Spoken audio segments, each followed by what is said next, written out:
voici les cris d'Israël sont venus jusqu'à moi, et j'ai vu l'oppression que leur font souffrir les Égyptiens.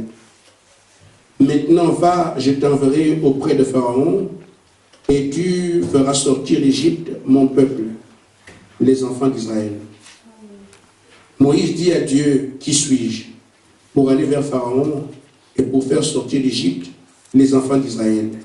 Dieu dit, je serai avec toi, et ceci sera pour toi le signe que c'est moi qui t'envoie. Quand tu auras fait sortir d'Égypte le peuple, vous servirez Dieu sur cette montagne. Josué chapitre 1.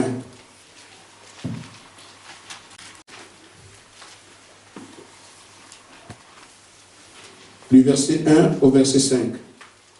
Après la mort de Moïse, serviteur de l'Éternel, l'Éternel dit à Josué, fils de Nun, serviteur de Moïse, Moïse, mon serviteur, est mort. Maintenant, lève-toi, passe ce Jourdain, toi et tout le peuple, pour entrer dans le pays que je donne aux enfants d'Israël.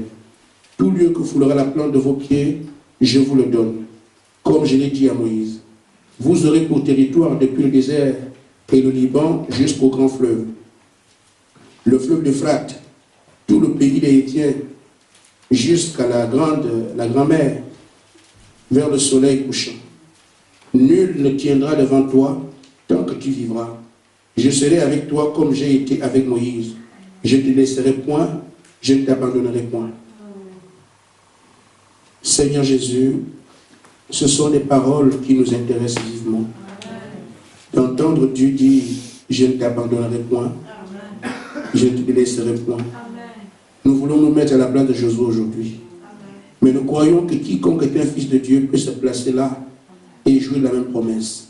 C'est pour ça que nous croyons au notre Dieu, que c'est toi qui nous conduis, nous devons avoir du repos. Parle-nous encore ce soir, Père, dans le programme que tu nous as donné, au nom de Jésus-Christ. Amen. Amen.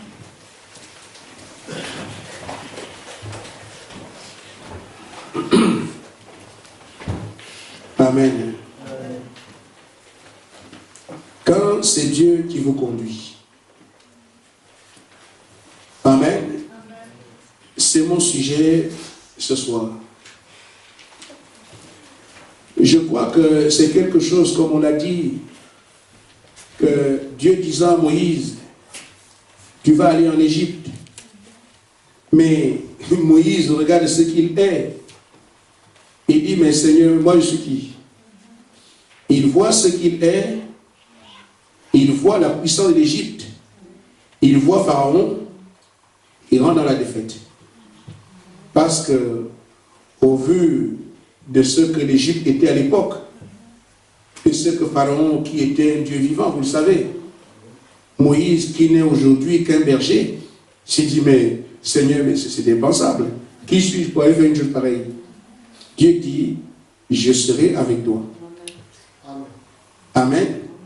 À d'autres termes, ta garantie, c'est moi. Dieu n'a pas dit, je provoquerai le concours des Syriens. Je verrai si les Babyloniens peuvent venir à ton secours.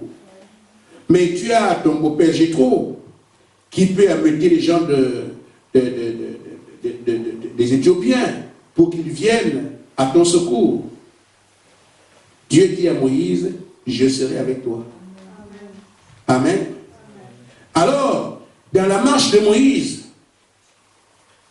c'est la plus grande assurance qu'il pouvait avoir.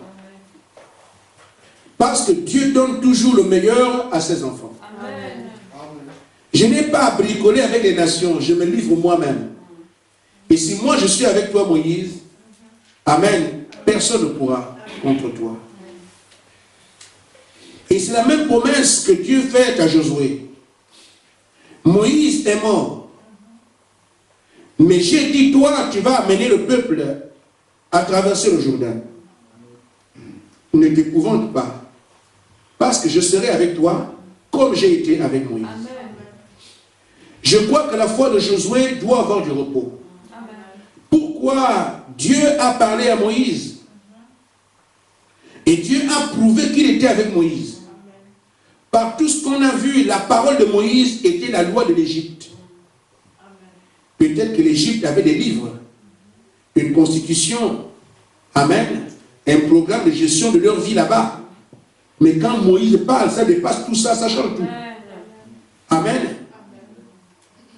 Donc, la loi, la parole que Moïse prononçait en Égypte, c'est tel que les Égyptiens devaient observer, qu'ils le veuillent ou pas. Quand il dit que les puces viennent, même si l'armée égyptienne se met en rang, les puces vont venir. Et ça désoriente tout. En d'autres termes, c'est Moïse qui dirigeait maintenant l'Égypte. Parce que sa parole change tout sur le terrain. Amen.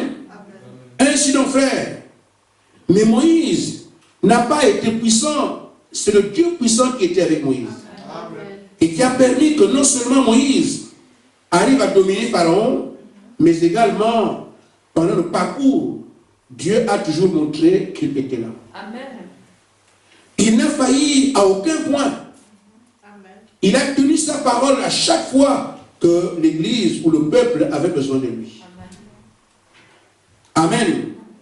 C'est pour ça que j'ai dit, frère, nous avons vu des religions, nous avons vu nos coutumes et nos traditions, nous avons été influencés. Et nous pensons que tel que la religion se conduit, ça devrait être comme ça. Amen. Amen. Mais, Frère Branham dit, le mot église signifie un peuple conduit par Dieu. Amen. Donc, voir les hommes conduits par Dieu devient inhabituel. Et pourtant, Frère Branham dit, Dieu a créé l'homme pour qu'il dépende de lui à 100%. Amen. Amen. Nous entendons cela, c'est vrai. Nous acceptons cela, c'est vrai. Mais vivre ça, c'est difficile. Amen. Nous avons toujours besoin de voir un autre frère qui fait la même chose que nous. Là, on est sûr. Non. Nous devons savoir que si Dieu est avec nous, là, on est sûr. Amen. Amen. Amen. Si notre religion fait comme ça, là, c'est bon. Comme il faut faire nous, c'est bon. C'est pareil, c'est bien. Non. Notre référence n'est pas terrestre. Est-ce que Dieu fait des choses comme ça? Est-ce que Dieu a déjà fait ça? Si ce que Dieu fait, c'est ce qu'il fait avec nous, alors nous savons que nous sommes sûrs. Amen. Nous n'avons pas à nous mirer par rapport au monde. Amen. Les talents de mesure que Dieu dans ses croyances, c'est sa parole. Amen. Amen. Aujourd'hui, quand Dieu conduit son peuple, c'est là que le peuple a peur. Mais est-ce que c'est Dieu? Est-ce que c'est bien? Est-ce que c'est mauvais? Amen. C'est là que le peuple tremble. Mais si c'est un homme qui conduit, bon, on va faire ça. Là, on a confiance. Mais frère, tout homme peut faillir. Amen. Ce sont parfois des choses qu'on oublie à cause des coutumes et traditions. Amen.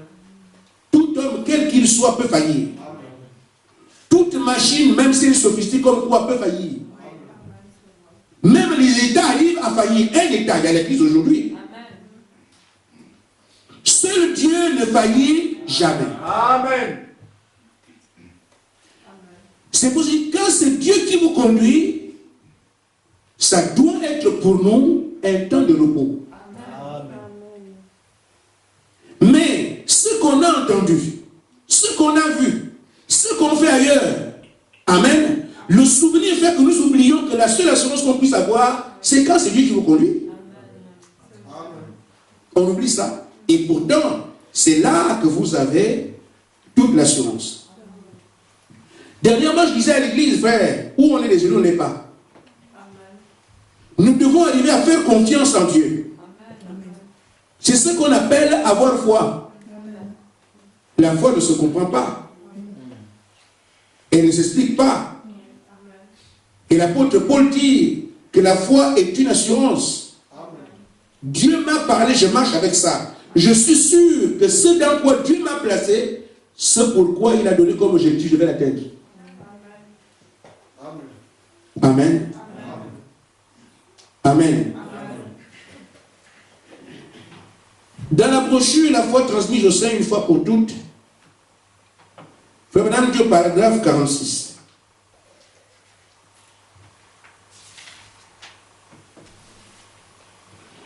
Il dit, une fois que Dieu a parlé, il ne peut pas retirer la chose. Amen. Il dit, moi je peux parler et retirer. Vous aussi. Mais lui, une fois qu'il a parlé, c'est réglé pour toujours. Mais vérifiez comment il a été. Il a dit à Josué, nul ne tiendra devant toi. Même le soleil n'a pas pu. Il a dit nul. Amen. Donc, quand Josué entend ça, les gens pensent que Josué c'est parole d'eux et qui dit, soleil, arrête-toi. Non, il prenait la position par rapport à ce que Dieu lui a dit. Amen. Dieu a dit, nul ne tiendra devant toi.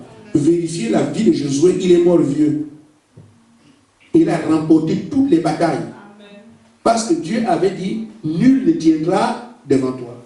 Amen. Quand Dieu a parlé, c'est fini. Amen. Amen. Si Dieu vous a proposé quelque chose, il n'y a rien qui puisse arrêter cela. Je veux que l'Église comprenne ça. Nous gémissons, nous pleurons parce qu'on oublie que celui qui a parlé est infaillible. Et c'est par là que le diable passe pour nous décourager, comme par certains sont. Il nous amène à penser que Dieu est un homme. Amen. Oh, nous devons seulement arriver à jubiler tout le temps. C'est une promesse ultime dite à l'Église. Ça ne peut pas faillir. Amen. Demain, vous voyez, depuis qu'il n'avait pas de ça, chaque fois qu'il vient, il est toujours là-dessus, il n'a jamais changé. Amen. Faites comme ça. Toujours avec le même objectif, il n'a jamais changé. Jusqu'aujourd'hui. Pourquoi, mes frères? Il faut que l'épouse de parole sorte. Vous voulez que ce soit qui? Amen. Des élus doivent être manifestés. Vous voulez que ce soit qui? Mais c'est vous les élus. Il faut qu'il vous conduise de manière à vous susciter. Le monde attend avec un ardent désir que vous soyez là. Amen. Il faut donc qu'il ait cette conduite-là avec vous. C'est son choix. Amen. Amen. Moïse, j'étais choisi. Amen.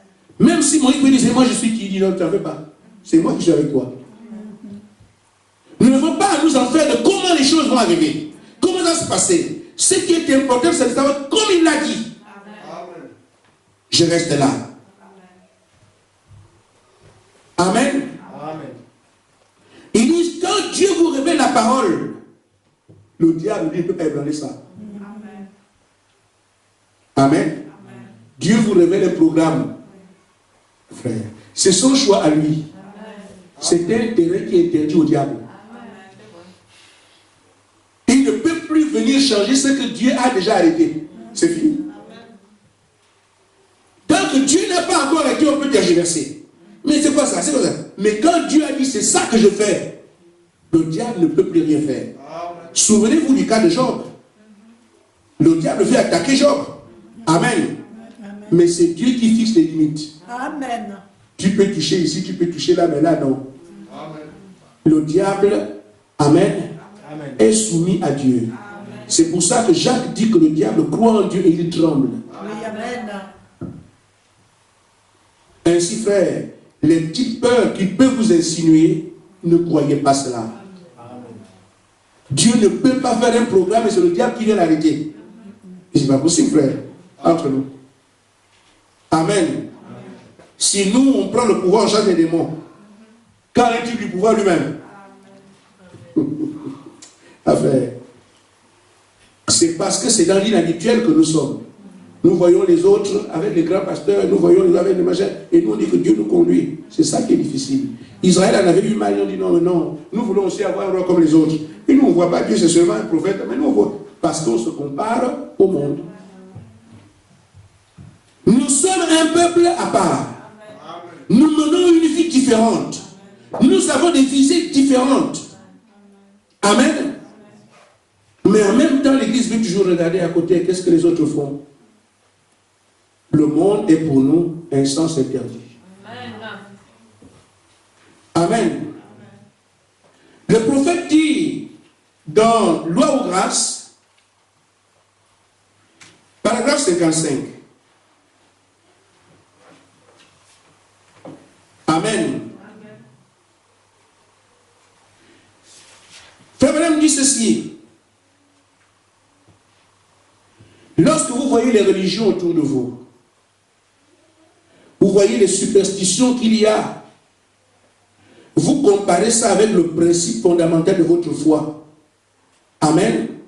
Sur lequel repose votre salut, votre espérance. Et dit, quand vous regardez ça, tous les démons de l'enfer ne peuvent pas vous ébranler. Amen. Je me rends clair. Je vois les témoins de Jéhovah, je comprends ce qu'ils croient. Je compare ça au message et ce que moi je fais. Je vois, par exemple, les bouddhistes, ils croient aussi en Dieu. Je compare ça à ce que moi j'ai. Amen. Alors il dit, si vous avez la réalité de ce que c'est, sachez que le diable ne peut pas vous ébranler. Amen. Amen. Tout ce que le diable cherche, c'est que vous ne réalisiez pas ce que vous avez. Amen. C'est tout. Une fois qu'il a réussi à te faire croire que ce que tu as là, mais ce n'est rien, mais tu te trompes, tu te retires toi aussi, il t'a eu.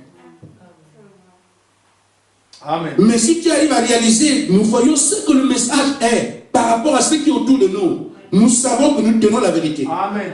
Et quand tu réalises que je suis dans le vrai, amen, il dit, sache alors que Dieu te l'a révélé, le diable ne peut plus t'ébranler. Amen. Amen. Et si Dieu nous a révélé ce que le message est aujourd'hui, au point que ceux qui ont été baptisés avant reprennent le baptême. Amen. Ceux qui ont été mariés avant reprennent le mariage. Ceux qui étaient païens autrefois considèrent aujourd'hui que non, je me coupe du monde. Ce que vous avez là, après avoir saisi cette réalité, frère, madame dit là, le diable ne peut plus vous ébranler. Amen. Parce que son affaire consistait à ne pas vous amener à croire ça. Une fois que vous avez franchi ça, vous le saisissez. C'est pour ça qu'on dit branhamiste pour éloigner les frères. Mais une fois qu'un frère a dépassé le milieu du prophète et qu'il voit la parole que le prophète a prêchée, tu montes, tu descends, tu ne veux plus rien. Amen. Amen. Enraciné dans la vérité de l'âge. Amen. Ainsi, frère, je voudrais que, alors que nous sommes en train d'avancer, que nous puissions savoir que Dieu est au-dessus de tous les esprits. Amen. Amen. Ce n'est pas le diable qui dirige la terre. Amen. Frère Branham dit que le diable domine toute la terre, mais il ne domine pas l'Église. Amen. Amen. Il a l'autorité sur les atmosphères et tout le reste, mais pas l'Église. L'Église a une tête, c'est le Seigneur Jésus-Christ. Amen. Ça, c'est interdit. Amen. Amen. Amen. Ainsi, frère, le Saint-Esprit vous ayant été promis, le diable n'a aucun moyen d'arrêter cela. Amen. Qu'est-ce qui se passe? Donc, c'est un sens interdit pour l'ennemi. Il peut agir partout, faire ce qu'il veut. Amen. Ce sont les gens sur lesquels il a mis le grappin dessus. Mais l'Église, sens interdit. Et chacun nous doit réaliser qui il est. Vous ne pourrez pas vous tenir comme Josué, arrêter le soleil si vous ne savez pas qui vous êtes. Amen. Amen. Josué, nul ne tiendra devant toi. Pour lui, nul c'est nul. Même pas le soleil. Il blâme le soleil, il s'arrête. Parce qu'il savait qui il était. Mais nous manquons parfois d'assurance pour savoir que je suis un élu. Donc, je ne peux pas manquer de recevoir le Saint-Esprit, c'est possible. L'élection, c'est ça. Amen. Amen. Si je suis un élu, cela m'amène automatiquement à recevoir le Saint-Esprit. Parce que c'est pour les élus qui a donné sa vie. Leurs noms sont écrits dans le livre de vie avant la fondation du monde. Dormez tranquille. Amen. Amen. Pour le Saint-Esprit, ce n'est pas un problème pour nous. C'est déjà une promesse ferme. Mais comme nous avons été enfouis dans le sol du péché, la cour du péché, il nous faut seulement sortir de là afin de prendre la lumière qui nous attend. C'est tout. Amen. Vous ne pourrez pas le recevoir parce que vous êtes malin. Amen. Ou vous avez des mérites. Amen. Amen. Il n'y a rien qu'on puisse faire pour l'avoir par mérite. Ce n'est pas possible. Amen. Amen. Amen. Ça a déjà été fait. Amen. Amen. C'est seulement de comprendre aujourd'hui que cette promesse est pour moi. Le diable sait vous décourager, tout ça, il ne peut que regarder les échéances, mais il ne peut pas vous empêcher de l'avoir. Amen. Amen. Amen. Le prophète dit, oh, il ne s'agit pas de ce que vous pouvez faire. Non. Il n'est pas question de savoir si je suis bon ou je suis mauvais. Il est question de savoir si lui était bon.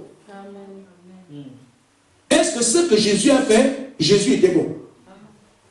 Amen. Je ne peux jamais être assez bon pour y arriver. Vous ne pourrez pouvez jamais être assez bon pour y arriver. Si jamais vous y arrivez, ce sera par le mérite de Jésus-Christ. Amen. Je vous dis maintenant ces choses, parce qu'il n'y a rien d'autre qu'on puisse vous dire. Amen. Il dit, mais Dieu a transféré tous vos péchés sur lui. Il est mort. Et parce qu'il est mort un pécheur, la Bible dit que son âme est allée au séjour des morts. C'est exact. Pendant qu'il était là-bas, il a prêché à ceux qui étaient perdus. Amen.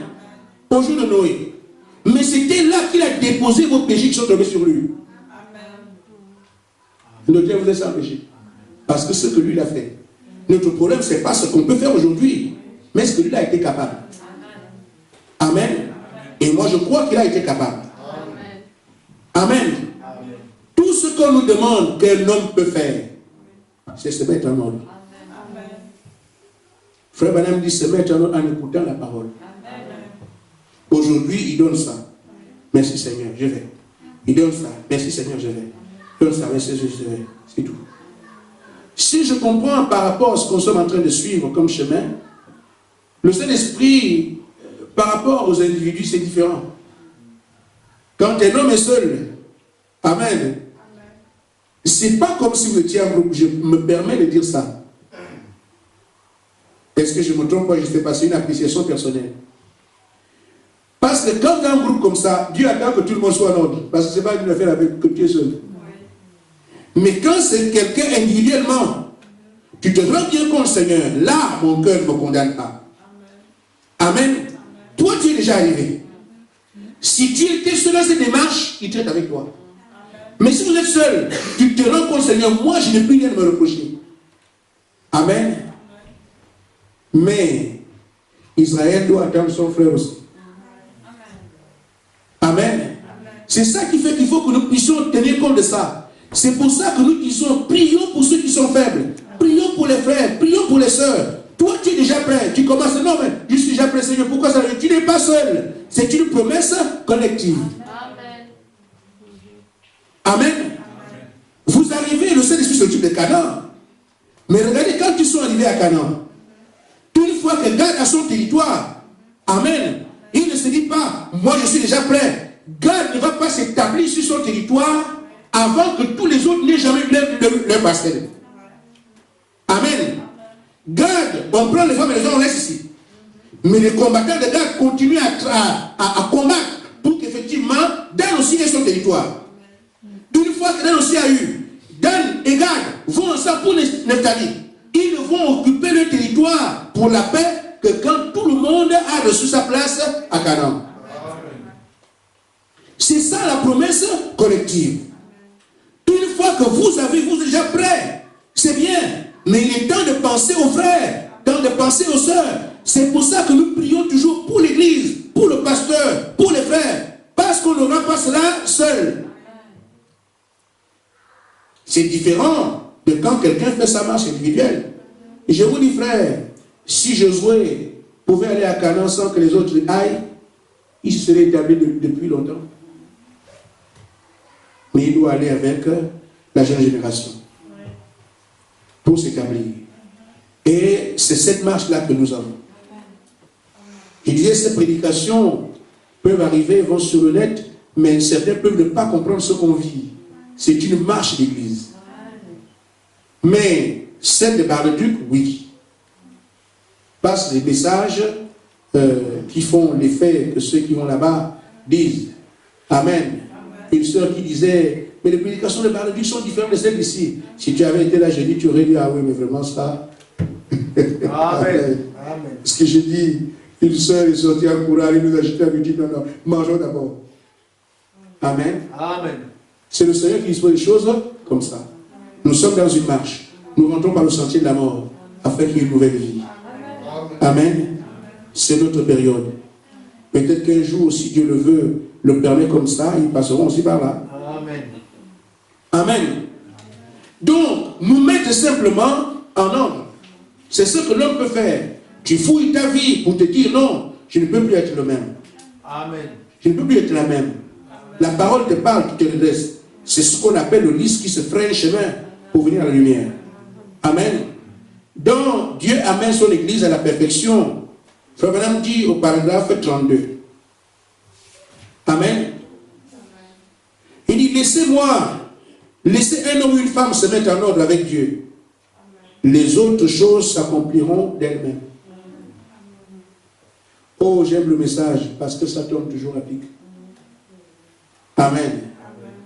Je suis étonné que les gens ne comprennent pas que c'est Dieu qui a soufflé à travers le prophète. Les mots sont exacts. Les paroles sont justes. L'inspiration extraordinaire. J'ai dit, un homme ne peut pas parler comme ça. Amen. Nicodème a dit, personne ne peut faire les choses que tu fais si Dieu n'est avec lui. Amen. Personne ne peut parler comme William Branham si Jésus-Christ n'était pas là. Amen. Amen. Amen. C'est tellement bon que j'ai envie de danser. Amen. Une fois qu'un homme se met en ordre, le reste des choses s'accompliront d'elles-mêmes. Il dit, si elles ne s'accomplissent pas, cela montre qu'il y a quelque chose qui ne va pas ici. Amen. Donc, quand nous sommes en ordre, individuellement, les choses de Dieu obligatoirement vont s'accomplir. Maintenant, nous sommes en train de travailler collectivement. Si ça ne vient pas aujourd'hui, c'est parce qu'il y a encore un travail à faire. Amen. Si ça ne s'accomplit pas, c'est qu'il y a quelque chose qui ne va pas ici. Oh là là, c'était dur, mais c'est bon. Amen. Si Dieu a vu un homme en ordre, mais pourquoi peut-il se retenir? Il a donné des ordres, l'homme s'est aligné. Il ne reste plus qu'à exécuter ce qu'il a promis. Et c'est pour ça que je dis, individuellement, c'est de mettre en ordre, mais la promesse est collective. Tant que Dieu ne voit pas la chose être telle qu'il a demandé, nous attendons. Prions seulement les uns les autres. Continuons toujours à prier. Et je pense que si on mène une vie d'amour, on mènera une vie de prière pour les frères. Mais s'il n'y a pas une vie d'amour, chacun tient compte de son cas et de sa situation, on risque de traîner longtemps. Amen. Alors, notre attitude, celle que nous devons avoir une fois que nous pensons que nous nous sommes mis en ordre. Amen. Pour ceux qui pensent aujourd'hui qu'ils ont travaillé et qui sont déjà arrivés quelque part et qui sont seulement en attente, il y en a ici. Le Seigneur en a parlé. Amen. Et même pour ceux qui attendent. Frère Branham dit dans Loi aux Grâces 63, eh bien, nous devrions venir à l'église avec une très grande révérence. C'est toujours important, frère. Ne négligez pas les enfants qui tournent, ne négligez pas ça. Ne négligez pas l'attitude lapidaire, je vais à l'église, on ne prépare pas des réunions. Amen. Nous devons nous dire, je vais dans la... Vous ne connaissez pas le jour. Je vais dans la présence du Créateur de toutes choses. Venir avec révérence. Amen. Nous devrions entrer dans l'église comme de véritables saints de Dieu. Y entrer et prendre notre place et garder nos pensées sur Christ. Nos pensées sur Christ. Mais que faisons-nous quand on arrive ici? On pense au compte bancaire. Vérifions un peu demain. On pense à sa situation. C'est pour ça quand on arrive à l'église, c'est un le visage serré. C'est un regarde le plafond. Ils ne sont même pas ici. Frère, si nous pouvions tenir compte de ce que le Père nous dit ici, venir avec révérence. Venir à l'église comme des fils de Dieu qui savent que nous allons rencontrer notre Père. Prendre notre place et penser étant fixé sur Christ. Amen. Quelque chose passera. Vous savez, dans notre message, Frère Branham dit, les disciples étaient d'un même accord. Et Frère Branham a corrigé, il dit que non, ils étaient plus d'une même pensée. Parce que vous pouvez avoir des pensées différentes. Amen. Et tomber d'accord. Il dit que ce n'était pas l'accord. Il dit qu'ils avaient une même pensée. Amen. Je crois que si chacun a une pensée sur Christ, l'autre pensée sur Christ, l'autre pensée sur Christ, nous aurons alors la même pensée. Amen. Dans l'expectative. Ça fait du bien qu'on en parle samedi, parce que demain matin il y a réunion. Amen. Amen. Nous pouvons venir avec révérence. Amen. Amen. Pour revenir revenir comme des fils et des filles de Dieu qui sont prêts à aller rencontrer leur Père. Pour revenir et dire, une fois je prends ma place, je mets mes pensées sur le Seigneur. Amen. Alors, puisque nous avons dit Amen, c'est ce que nous devrons faire demain. Amen. Que le Seigneur vous bénisse. Amen.